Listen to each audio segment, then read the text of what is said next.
Okay, so we're now live on YouTube. So in the previous tutorial, we introduced a new unit, which is our second unit, and it is relational database systems, where we've gone through the various and the purpose of having a database. And after that, we covered the 4 types of databases which we could find. In today's session, we will look into understand database design. So, as we already introduced the last time, we explained what is a relational database, where is simply the relation is a situation that exists between relational database tables through foreign keys. And it is simply where column combinations of columns that it is used to establish and enforce a link between the data in the 2 tables. So as we mentioned, relational database is when we establish a relation between the entities, where these entities have attributes, and these attributes define the data that we're handling. So as we can see here, we also explain the types of relationship which can occur between them. And there are various types, such as one-to-many relationship, one-to-one relationship, one-to-many, many-to-one, and at the end, many-to-many. So we can also see from the above picture, which has these entities, and these entities have attributes such as properties, and these properties are course ID, title, credits, and all these attributes can now create our course entity. So now we look how these relationships are correlating to each other. So as you can see, one-to-one, where one record is in a table is associated with another record in another table. So as we can see on the example of one table, where we have the student table and contact info table, where the similarity, we can see that they both sharing an attribute, which is student ID. By sharing this attribute, we're now creating a relationship with them, where they now can simultaneously store the same data type, the same data, and they now have a relationship between them. So when it comes for us to create our diagram, we have to now take in consideration of how these attributes, how these entities are now connected to each other, in order for us to keep the diagram as simple as possible, for us to read and understand how they connected to each other and how they can work effectively. So a one-to-one relationship will most of the time look like this graph that I just showed. And I also give the example. Also, we do have one-to-many or many-to-one. As we can see from the name, we might have one attribute which communicates with many other tables. So this entity might be copied in different other tables and might have different values. And this concept can work vice versa, where we can have many attributes that are communicating with another one. So, for example, as you can see, each customer can have many sales order, And what we also need to look into is how, for example, the primary key field in the customer table, such as customer ID, is designed to contain unique values, while the foreign key field in the other table and customer ID is designed to allow multiple instances of the same value. So this is a quick example of how these values have been stored. And then conclusively, we have many-to-many relationship, which occurs when multiple records in a table are associated with multiple records in other table. So this could exist between customer and product, where we can see customer can purchase various products, and product can be purchased by many customers. So this is the easiest way to understand how this process can be done. So when it comes to a database management system, we need to understand what are keys and how they work. So with keys, these are simply attributes, or for instance, sets of attributes, which will help to identify a row in a relationship, for instance, in a table, where they will now allow us to find the relationship within these tables. So now that we have established what attributes are entities and how the type of relationship that might exist between them, we now have to understand what are keys, what are the rules of these keys. So as you can see, the definition says they allow us to find the type of relationship between them. And in the above given example, employee ID, for instance, can work as a primary key, because it now allows us to identify a unique employee ID record within the table. So this can be classified as a primary and non, or which is not a secondary key. So as we can now see, we have to understand what is the need of working with keys. So the simple reason of using this key in a database management system is just simply helps to identify any row of a data in a table. So in a real-world application, the table could contain thousands of records, and for us to classify which one is more relevant or not, we now assign them a primary key function. So when it comes to other type of keys, we do have a super key, which is a group of single or multiple keys which identifies rows in a table. So a super key will simply establish what would be the category, the name of our row. Also, now we have already explained what is primary key and how it works. So there are a couple of rules that has to be followed when assigning this primary key, such as two rows cannot have the same primary key value. So in order for them to stay unique and indistinguished, we cannot set the same value within the row.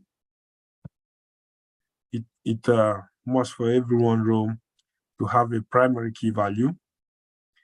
Then the primary key field cannot be null, cannot have a equal 0 value. And the value in the primary key column can never be modified or updated in any foreign key, which refers to that primary key.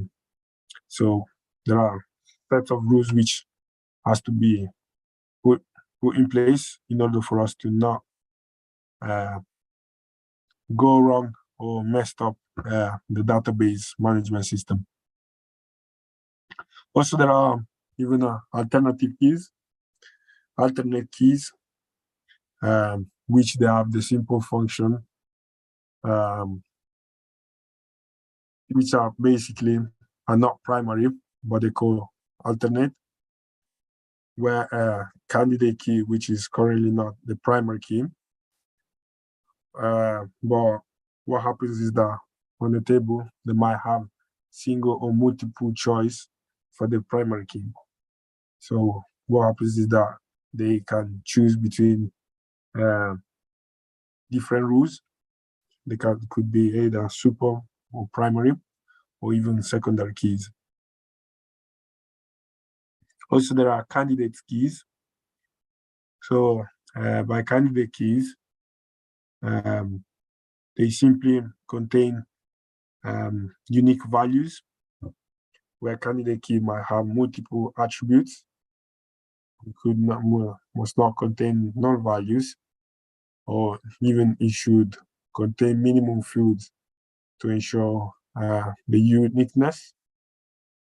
And also it has to be unequally identified. It should uniquely identify each record in the table. So we do have an example of how this candidate key works.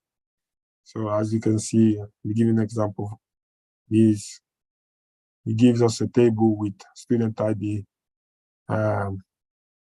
roll number, email, and candidate key. So an email, which are candidate key, which helps use unique identified to student record in the table.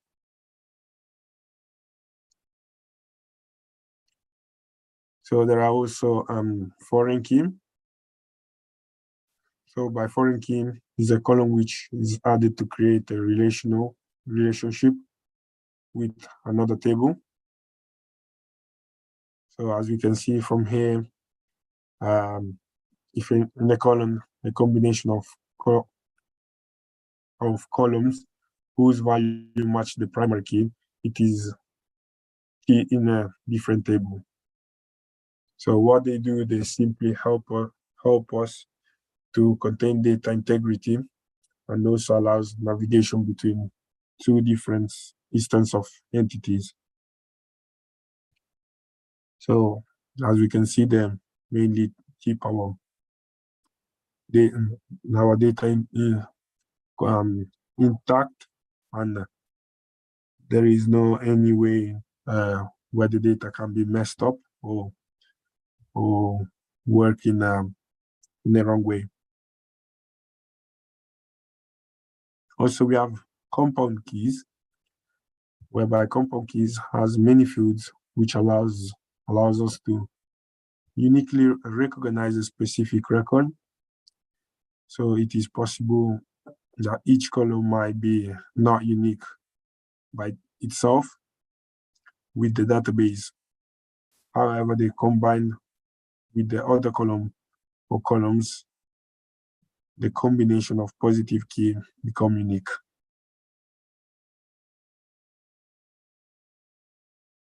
Also, and when it comes into database design, and we're looking into keys, there are compositive keys, where it simply has multiple attributes to a unique identifier row. In a table, it is called the compositive key, where the difference between compound and the compositive key is that any part of the compound key can be a foreign key, but the compositive key might or maybe not a part of the foreign key. Then there are also relational integrity. So when it comes to integrity constraint, we now refer to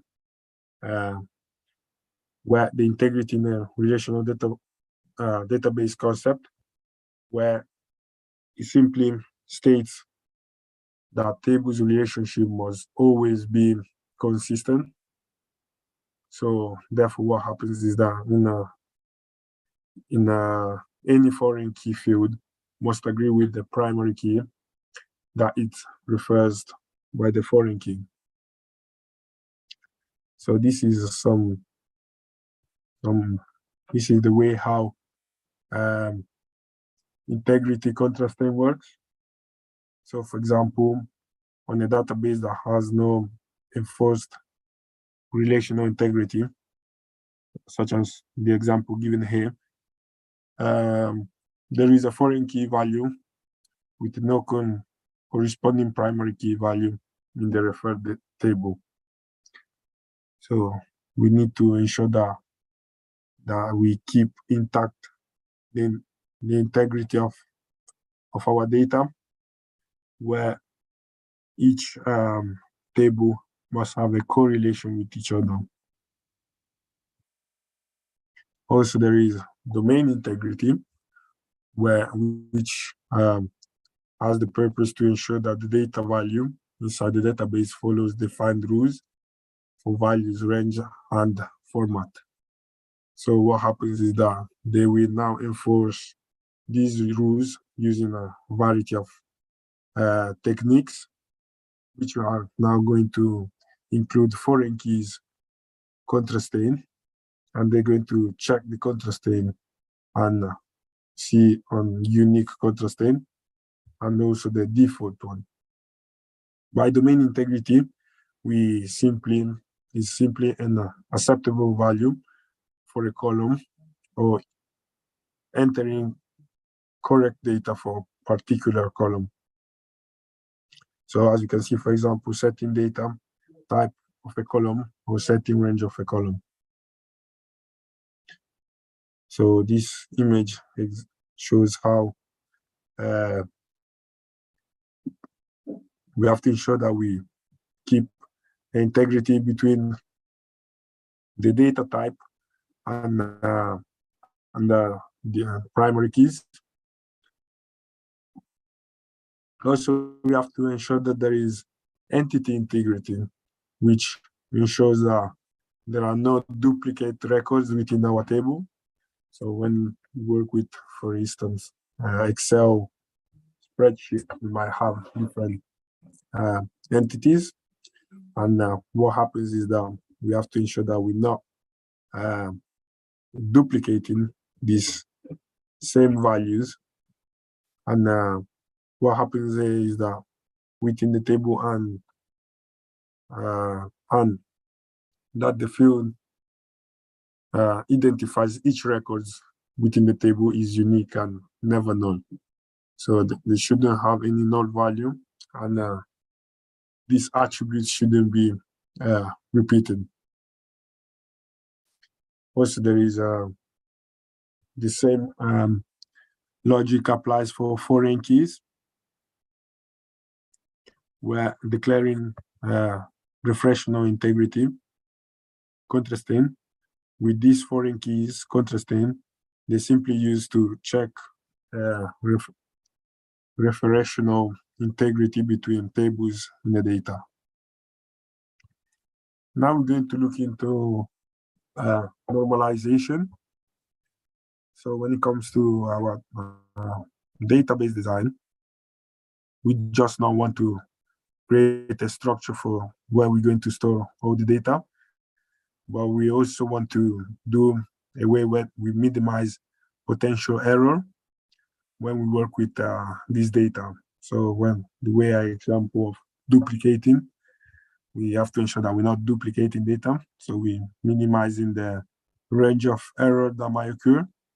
So the default language for accessing data from a DBMS is SQL, structured query language, which can be used to obviously manipulate our data in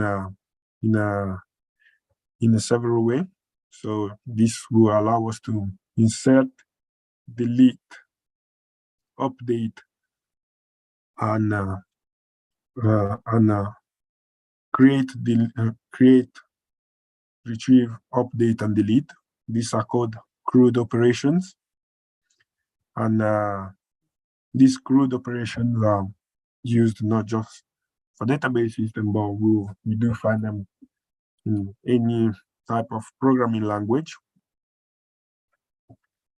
So similarly, in an unnormalized design, there are three problems that can occur when we work with data, where we find insert anomaly, delete anomaly, and update anomaly. So once we work with a data which is not been really structured, we might now face these anomalies.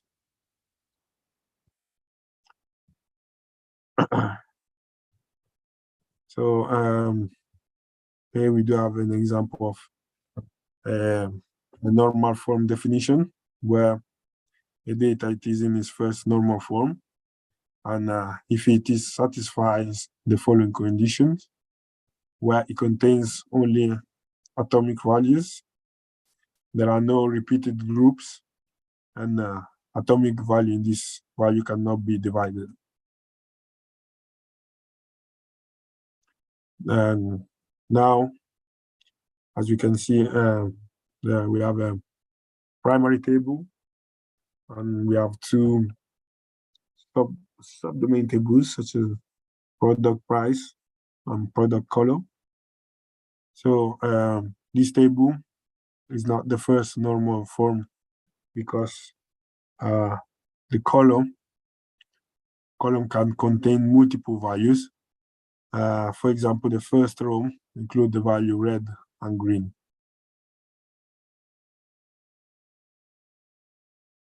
Now we look into the second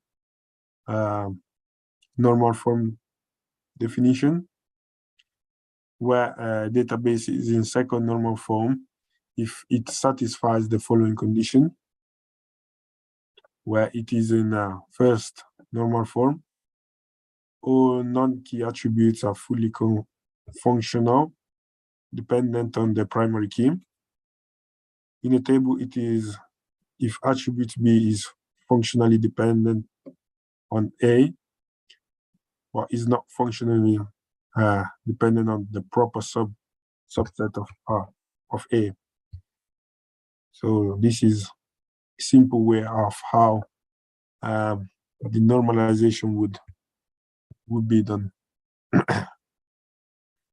And then we have the third example, where a database in its third normal form, if it satisfies the following condition, where it is in a second normal form, there is no transitive functional dependency.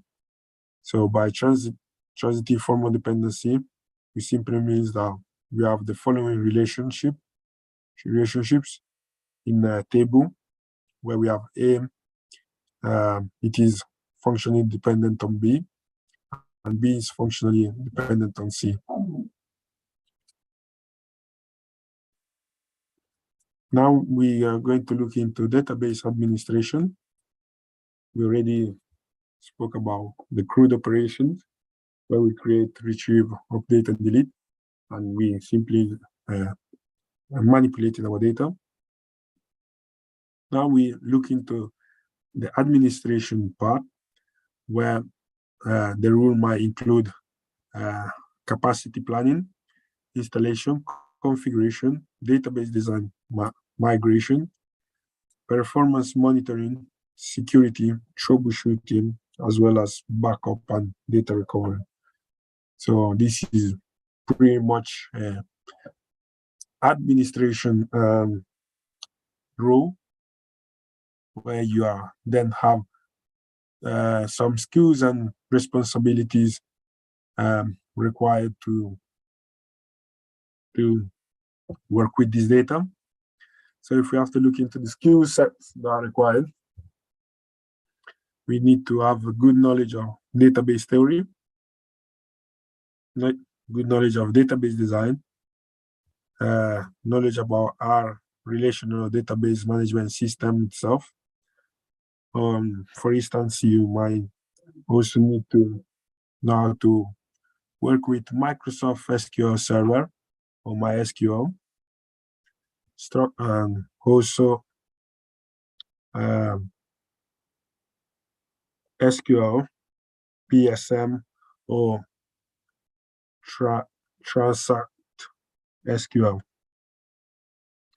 Also, you might need a general understanding of distributed computing architecture, which will include such as a client-server model, general understanding of operating system, such as Windows, Mac, or Linux, general understanding of storage technologies and networking, general understanding of routine maintenance, recovery, and handling failure over the database.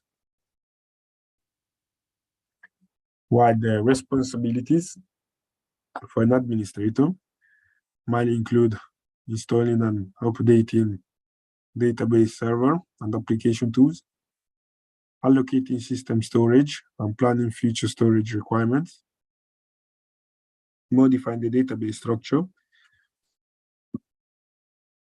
enrolling user and maintaining system security, ensuring compliance with database vendors' license agreement, controlling and monitoring user access to the database, monitoring and optimizing the performance of the database, planning for backup and recovery of database information, maintaining archive data, backing up and restoring database, contacting database vendor for technical support, and generating various reports by querying from database as per needed. So this was a quick introduction of database. So I would like to look into a short video which will explain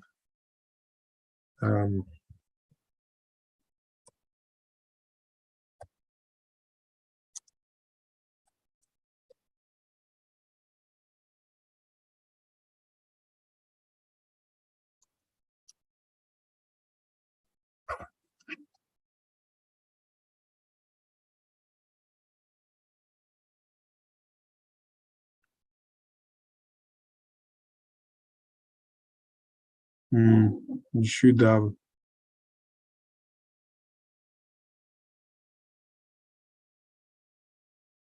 you already built that one.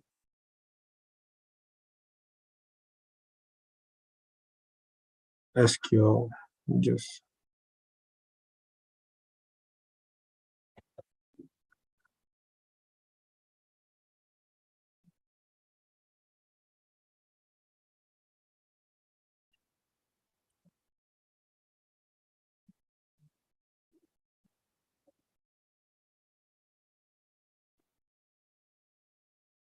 store data on paper in big all around us. We used to store data on paper in big filing cabinets, but eventually we stored them online in what we call databases. How do we easily pull the data we want to look at it? That's what SQL is for. It's a language that communicates with databases. Welcome back to Glitch, your easy insights into bots, big data, and artificial intelligence. SQL stands for Structured Query Language. People call it SQL or SQL. In short, SQL is the name for a language that is used to communicate with databases. Databases that store your data. If you want to pull, edit, add information to a database, you can use the language of SQL to do that. But how does SQL work? Think of a database like a warehouse. Data tables like filing cabinets, and data like files. This warehouse or database stores data. The warehouse database was built using coding languages like C++ or C or Java. Now imagine regular Lego people need to access the files. How do they do that? Option 1, you could have a storefront built to the warehouse so that customers can ask for files, add files, delete files. But essentially this means you are building something that takes a lot of time, money. In the real world, this is the equivalent of building a whole app just to access the files in the database. SQL comes in, which is the second option, SQL. This is like you hiring a specialized delivery translator. Her name is Sally SQL. She knows how to talk to the database, and she knows how to speak in the language of SQL. So if you learn to speak SQL, then you can ask her to get files for you. Okay, so how do you speak Sally's SQL language? Here are the requests you could make. If you're a Lego mayor, you want to know the name of your citizens, you'll ask Sally SQL, select name from Lego people. The request to select name, that column, from Lego people, which is the name of the table. Or if you're a Lego doctor and want to know the name of citizens that are higher than 3 centimeters, you would ask Sally SQL, select name from Lego height, where centimeter is greater than 3. She returned 2 Lego people, Sarah and Craig, because their centimeters is greater than 3, and she pulled from the name column within the table called Lego height. Or if you're a statistician and you want to know both the height and age combination of citizens, but this data is stored in 2 separate tables, here's what you'd say to Sally SQL. Not all tables are found together. Sally joined the 2 tables because what both 2 tables had in common, a names column. She was able to join the 2, matching by the names in each table. But you can also do other things. You can add data. If you want to add Joe, who's age 12, or you can update data, make Joe 13. You can also delete Joe altogether. From creating tables to joining tables to altering tables, Sally SQL can do it all. So here are 3 things you need to remember about SQL. 1, SQL is the one language you probably should learn. If you are in business or marketing or sales or anything that you wouldn't normally think you need to learn to code, SQL is the one language you probably should learn. The reason why is because most companies nowadays have an online presence and are keeping records of data on a database. So the more you know how to communicate to this database and pull data, the better you can be at your job, because now you can pull the data, analyze it. 2, SQL languages have variations. Different companies with different SQL databases have different SQL syntaxes. There's small variation, so it's the equivalent of having different Sally SQL bots with different accents. 3, SQL only speaks to a specific kind of database called a relational database, which is essentially a database that has a tabular schema. So it's a lot like a data table with rows and columns. Next time you hear about SQL, just remember Sally SQL. Comment down below if the company you work for uses SQL to pull data from the database. Thanks so much, and I'll see you in the next video. So as we see, learning SQL is really important because database are everywhere. So every company, as she said from the video, work with databases. So in order for us to be employable, is really recommend to learn the backend user and how to manage database. So this is everything from today. Do you have any question for me, Adrian? No question. Right. Okay. Thank you very much, and see you next week. Cheers. See you then. See you. Bye.